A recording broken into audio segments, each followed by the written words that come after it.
Francis asks Asia's university students to seek peace in opposition to ideologies.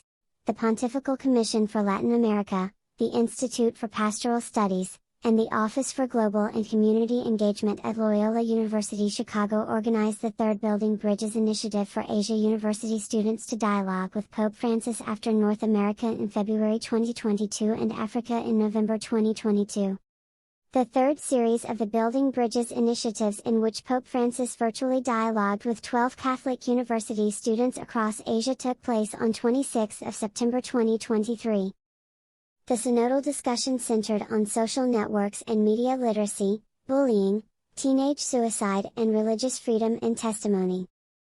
Pope Francis told the Asian young people, "You need the harmony that is found in the beauty of the differences that you know how to create so well in Asia."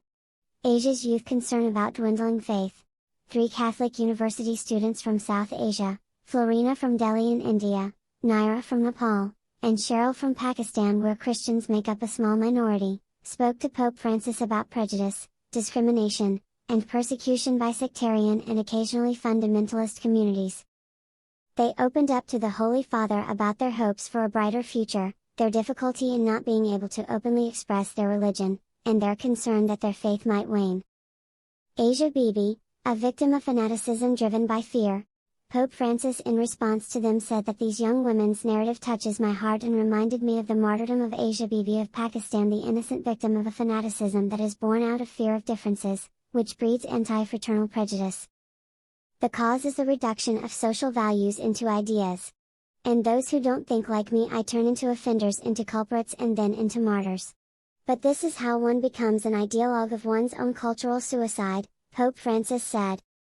The Holy Father advised these young people to think of the boldness of your fathers in recognizing Jesus as Savior, and dream that we can live with different points of view but with an outstretched hand and not paralytic.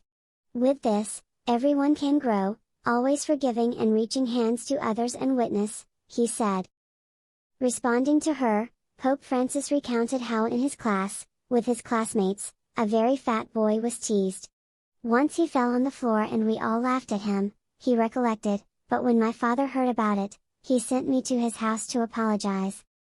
Years later, he met him, but already a priest and an evangelical pastor, and overcoming the trauma of bullying. He was a beautiful person because he was harmonious. Everyone has their beauty, you just have to know how to recognize it, an inner and outer harmony, Pope Francis said. You in Asia know how to create this beauty of differences, do not give in to the temptation to standardize everything, he added.